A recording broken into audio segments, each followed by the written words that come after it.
Hi friends. तो इस lecture में हम लोग हमारा सेकंड न्यूमेरिकल ले रहे होंगे रेसिड्यूअल थ्योरम के पार्ट में, ठीक है। जो कि हमारा क्वेश्चन है इवेलुएट कर्व सी, ठीक है, z-3/z² प्लस 2z+5, ठीक है, वेयर सी इज सर्कल, ठीक है। तो और हमको ये दो केस दिया हुआ है कि हमको ये दो केस को सॉल्व करके दिखाना है जब हमारा ये वाला क्वेश्चन है, ठीक है। ये वाला जो क्वेश्चन है ना इंटीग्रल, इन दो केसेस के थ्रू हमको इसको सॉल्व करना है, ठीक है। तो देखो अब फंडा यहाँ पे, पहला फंडा यहाँ पे ये होता है कि हमारा जो मॉड जेड इक्वल टू 1 है ना, वो एक सर्कल है, आप लोग जानते हो ये बात, ठीक है। तो पहले मैं एक चीज़ आपको, सर्कल का डायग्राम दिखाने से पहले मैं आपको एक चीज़ बता दूं कि जो हमारा ये है ना, ये इस फॉर्म में नहीं है कि इसमें से हम लोग पोल्स, अलग अलग पोल्स के लिए सिंगुलरिटी पॉइंट निकाल लें, ठीक है। तो ये उसको पहले उस फॉर्म में करते हैं। तो देखो ये फैक्टराइजेशन मेथड से तो नहीं होगा, तो इसमें -b प्लस -√b² -4ac/2a वाला जो फार्मूला होता है क्वाड्रेटिक का रूट्स निकालने वाला, उससे हम लोग इसका रूट्स निकालते हैं, ठीक है।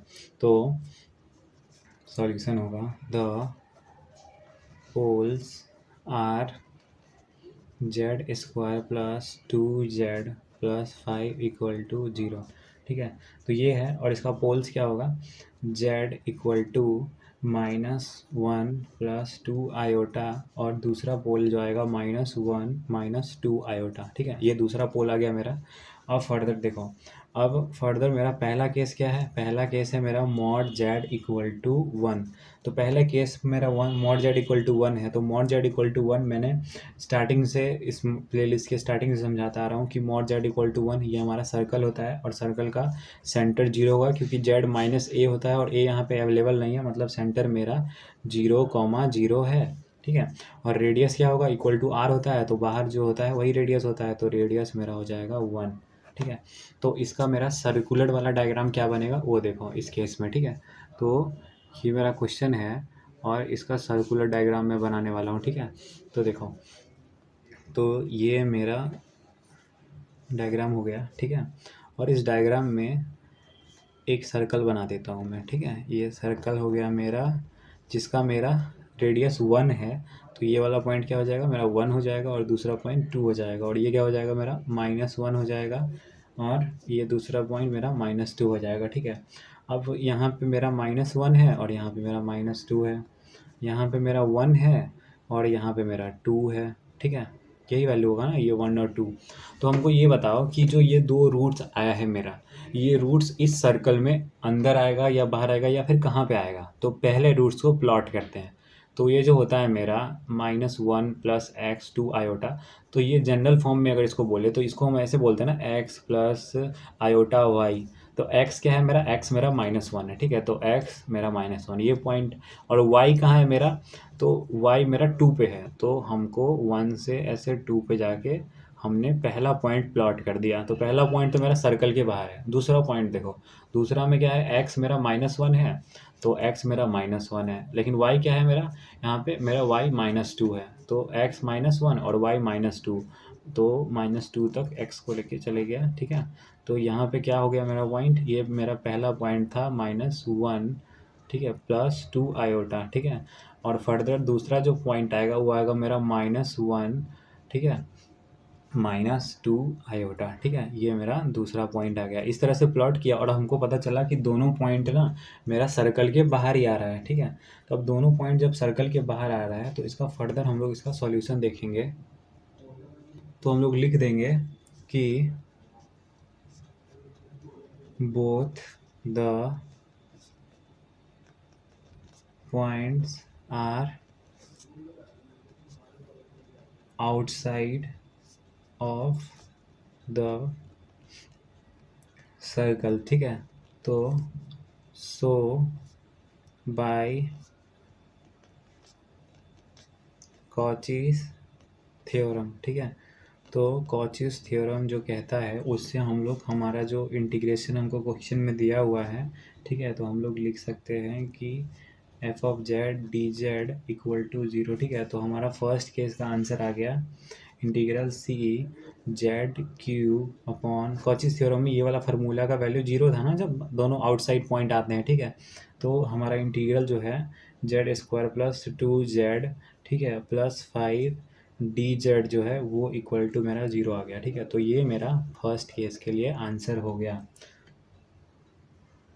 Now talking about second case. ठीक है, तो सेकेंड केस की बात करते हैं अब हम लोग। तो मेरा सेकेंड केस जो था उसमें था मेरा mod Z plus one minus iota था। ठीक है, तो ये मेरा जेड माइनस ए के फॉर्म में नहीं है, तो इसको जेड माइनस ए के फॉर्म में लिख लेते हैं। तो जेड माइनस, ये माइनस कॉमन लिया तो अंदर माइनस वन आ गया और ये प्लस आयोटा आ गया। ठीक है, ये आ गया। अब इसके बाद हमको इसका वैल्यू इक्वल टू 2 दिया हुआ था। ठीक है, तो अब इस केस को सॉल्व करते हैं। ठीक है, तो z minus a equal to 2, तो इसका डायग्राम हमको बनाना है। ठीक है, तो हमको ये बताओ कि मेरा अगर ये मेरा अगर वाई एक्सिस है और ये मेरा अगर एक्स एक्सिस है। ठीक है, तो हमको ये बताओ कि ये जो सेंटर होता है, मैंने बताया था जेड माइनस ए, अगर स्टार्टिंग से लेक्चर देख रहे हो तो आपको पता है कि ये जेड माइनस ए वाला पार्ट सेंटर होता है और ये 2 मेरा रेडियस का वैल्यू होता है। ठीक है, तो हमको ये बताओ कि इसका सेंटर हम कैसे प्लॉट करें। ठीक है, तो माइनस, देखो जो जनरल फॉर्म होता है उसको एक्स प्लस आयोटा वाई होता है, तो सेंटर का एक्स क्या है मेरा -1 है, तो -1 है तो मेरा -1 क्या आ जाएगा, एक्स का -1 यहाँ जाएगा और वाई क्या है 1 है, तो मेरा ये -1 और वाई यहाँ पे 1 हो गया। मान लो कि मेरा वाई यहाँ पे 1 है, तो मेरा सर्कल का सेंटर यहाँ पे आ जाएगा। ठीक है, इस पॉइंट पे ये मेरा सर्कल का सेंटर है और मेरा रेडियस क्या है 2 है, तो यहाँ पे 1 है और तो इसको मैं इस तरह से एक्सटेंड करके कि मेरा रेडियस 2 आए, उसको मैं वैसे ड्रॉ कर देता हूँ डायग्राम। ठीक है, तो ये मेरा आ गया सर्कल। ठीक है, अब सर्कल में मेरा जो सेंटर पॉइंट है वो -1, 1 है, अभी मैंने समझा दिया कैसे। ठीक है, अब हमको यहाँ पे पॉइंट सी दिया हुआ है। ठीक है, अब हमको देखना ये है कि, और ये मेरा वैल्यू हो गया 2 और ये मेरा बाहर आ गया वैल्यू -1 और ये मेरा बाहर आ गया वैल्यू -2। ठीक है, तो बाय ज्योमेट्री मैंने इसको सारे वैल्यू को पुट कर दिया, तो ये मेरा -1 होगा, ये मेरा -2 होगा। ठीक है, और ये मेरा बाहर हो गया -3 और ये आ गया बाहर 1 2, ज़्यादातर पार्ट मेरा थर्ड पार्ट में गया है सर्कल का। ठीक है, और ये गया मेरा 3। ठीक है, अब हमको ये बताओ कि जो हमारा पहले रूट्स क्या था। ठीक है, हम लोग रूट्स ही चेक करते हैं ना कि अंदर है कि बाहर है, रूट से ही। तो रूट्स मेरा आया था जो कि मेरा पोल्स का वैल्यू आया था जेड 1 + 2 आयोटा इज, ठीक है, इज क्या होगा वो लिखेंगे पहले, फिर and z equal to -1 - 2 iota. ठीक है, इज, अब हमको बताना है कि ये आउटसाइड है और इनसाइड कौन है। ठीक है, तो पहला क्या है -1 + 2 आयोटा। ठीक है, तो -1 मतलब x, तो x -1 पे आ गया और 2 आयोटा, y क्या है 2, तो यहाँ पे चलो, तो ये वाला पॉइंट जो है, ये मेरा एक पॉइंट यहाँ पे आ गया रूट्स का। ठीक है, जो कि है मेरा 1 -1 + 2 आयोटा। ठीक है, और दूसरा पॉइंट कहाँ आएगा, दूसरा पॉइंट मेरा -1 इन एक्स एक्सिस। ठीक है, -1 इन एक्स एक्सिस और -2 इन वाई एक्सिस, तो इस पॉइंट को एक्सटेंड किया और -2 तक ले गए, तो एक पॉइंट मेरा अंदर आया और एक रूट मेरा बाहर आया। ठीक है, दोनों पोल्स निकल गए और ये अंदर बाहर हो गया। ठीक है, अब हमको ये बताओ कि ये तो आ गया, तो हम यहाँ पे लिख दें कि ये मेरा विद इन सर्कल ही था, फर्स्ट वाला पॉइंट विद इन सर्कल। ठीक है, लेकिन जो सेकेंड पॉइंट है वो मेरा आ गया एज आउटसाइड सर्कल। ठीक है, ये चीज़ समझ गए। अब आगे फर्दर हमको ये बताओ कि रेसिड्यू ऑफ जेड - ए। ठीक है, फर्स्ट केस के लिए मेरा रेसिड्यू ऑफ जेड - ए क्या आएगा, हमको वो बताओ। तो लिखते हैं हम लोग हमारा फर्स्ट केस। ठीक है, तो देखो अब मैं पहले फार्मूला लिख देता हूँ कि रेसिड्यू अगर मेरा यार रेसिड्यू मेरा f(z - a) है, तो वो आता है मेरा, क्या आता है, limit z tending to a। ठीक है, ये मेरा सिंपल पोल के लिए। ठीक है, ये सारे मेरे सिंपल पोल ही थे। ठीक है, अब तक जो भी सॉल्व कर रहे हैं, तो सिंपल पोल के लिए मेरा क्या आएगा, सिंपल पोल के लिए मेरा आ जाएगा, सिंपल पोल का फार्मूला था z - a और इनटू फंक्शन ऑफ f(z), यही था फार्मूला। अब इस फार्मूला को हम लोग फर्दर अप्लाई करते हैं। ठीक है, तो a क्या है मेरा, a मेरा रूट है, जो पहला रूट है जो इनसाइड के लिए हम लोग सॉल्व कर रहे हैं, हम लोग आउटसाइड के लिए सॉल्व कर चुके हैं, इनसाइड के आउटसाइड वाला केस देख चुके हैं कि उसमें कैसे सॉल्व होता है। अब इनसाइड वाला केस देखना है हम लोगों को, तो इनसाइड वाला केस जो है मेरा वो क्या आ रहा है, वो z और फिर -1 फिर +2 आयोटा, ठीक है। ये मेरा ए का वैल्यू है, ये देखो -1 + 2 आयोटा, ठीक है। तो इस केस के लिए हम लोगों ने ए लिख दिया, पोल्स लिख दिया, ठीक है। अब पोल्स लिखने के बाद लिमिट वाला फार्मूला लगाओ, ठीक है। तो limit z tending to -1 + 2 iota, ठीक है। ये वाला केस है मेरा। और इस केस में देखो, इस केस में मेरा पहला क्या है, z - a, तो z - a क्या है, -1 + 2 आयोटा। इसको सेम एज इट इज लिख दिया। और लिखने के बाद हमारा लिख देंगे, क्वेश्चन जो था हमारा उसमें z की जगह पे क्या पुट कर देना है हमको, z की जगह पे हमको वो वैल्यू पुट करना है और फिर हमको आंसर बताना है, ठीक है। तो z - 3 था हमारा क्वेश्चन, ये f(z) पुट कर रहे हैं, ठीक है। तो z - 3 था हमारा पहला वैल्यू, ठीक है। और दूसरा नीचे का जो वैल्यू था मेरा क्या था, वो मैं बता रहा हूँ आपको। तो नीचे वाला जो पोर्शन है ना, उसमें क्या लिखना है, उसमें हम उसमें वो क्वाड्रेटिक इक्वेशन जो दिया हुआ था हमको वो लिख देना है क्या, नहीं। देखो यहाँ पे मेन फंडा देखो, ये z² - ये जो फॉर्म है ना, इसको हमको पोल्स के फॉर्म में लिखना है, जिसमें हम हमारा सिंगुलर पॉइंट डाले और जीरो वगैरह उस टाइप के फॉर्म होता है, अब तक वही पढ़ते आ रहे हैं। तो हमने रूट्स निकाला है, तो z - a और फिर z - a, इसको उस फॉर्म में लिखेंगे। तो देखो उस फॉर्म में हम लिखते हैं, तो उस फॉर्म में क्या आएगा मेरा वैल्यू, वो देखो तुम कि ये है z - 1 फिर +2 आयोटा, ठीक है। ये पहला आ जाएगा। और दूसरा जो आएगा z -1 - 2 आयोटा, ठीक है। ये आ गया, इसको मैं बिग ब्रैकेट के अंदर पुट कर दिया, ठीक है। और इसको भी अलग कर दिया, ठीक है। अब ये हो गया। अब ये दोनों वैल्यू आया, ठीक है। अब ये वैल्यू आया तो ये चीज़ देखो, इसमें ये और ये टर्म मेरा बिल्कुल सेम है, तो इसको और इसको मैंने कट कर दिया। और कट करने के बाद मैं लिखूँगा लिमिट, जो कि है मेरा z, ठीक है, फिर -1 + 2 आयोटा, ठीक है। ये हो गया। और फिर मैं लिख दूंगा इसको z - 3 अपॉन z ठीक है। बचा क्या था, यही बचा था ना, -1 - 2 आयोटा, यही बचा हुआ था। तो इसको सेम एज इट इज लिख दिया। लिखने के बाद हमको इसके अंदर जब माइनस भेजें, ठीक है, तो माइनस भेजने के बाद हम लोग क्या लिखेंगे, तो हम लोग माइनस भेजने के बाद यहाँ पे डायरेक्ट लिख सकते हैं z - 3 अपॉन z, ठीक है। और z के बाद क्या आ जाएगा, +1 और -2 आयोटा, ठीक है। ये आ गया। ये आने के बाद लिमिट कहाँ तक जा रहा है, -1 + 2 आयोटा तक जा रहा है, ठीक है। क्योंकि यही मेरा a था, इसलिए मेरा ये लिमिट a है, ठीक है।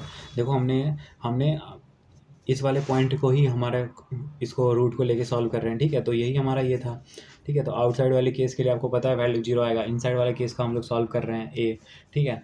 तो ये हमारा, इसको आप पुट कर देंगे लिमिट को जेड के अंदर, ठीक है। तो जेड के अंदर लिमिट को जब पुट किया, तो अब जेड का वैल्यू सब्स्टिट्यूट करते हैं जो यहाँ पे है, तो -1 + 2 आयोटा और -3, ठीक है। अब नीचे जो जेड है उसमें सब्स्टिट्यूट कर दो, तो -1 + 2 आयोटा, ठीक है। और ये लास्ट में क्या है, +1 और -2 आयोटा, ठीक है।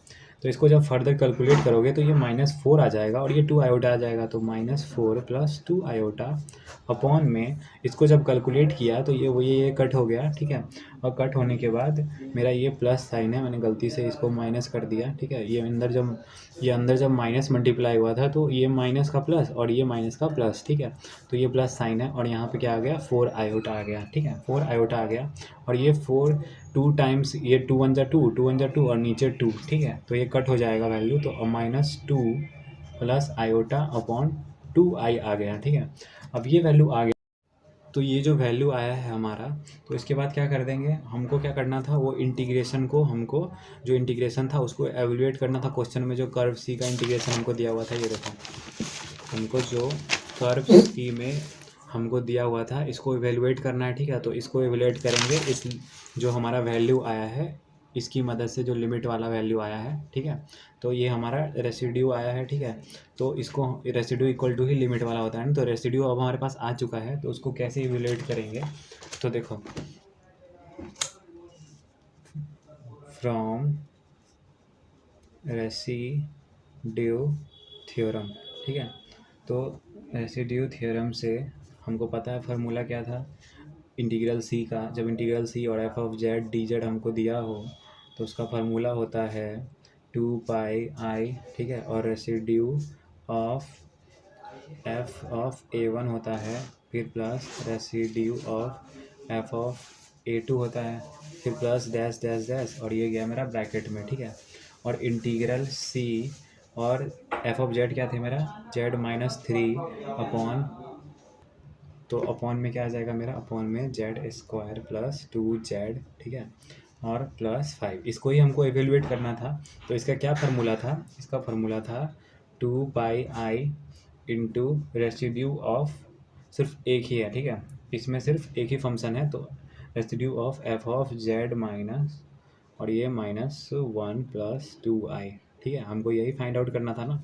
तो इसका वैल्यू क्या आ जाएगा मेरा, तो इसका वैल्यू हम लोग ऑलरेडी फाइंड आउट कर चुके हैं, टू पाई आई, और इसका वैल्यू क्या आया था मेरा, माइनस टू प्लस आई अपॉन टू आई आया था, तो ये आई से आई कट हो गया, ये टू से टू कट हो गया, और कट होने के बाद वैल्यू क्या बचेगा मेरा, पाई इंटू आई माइनस टू, ये मेरा फाइनल होगा आंसर।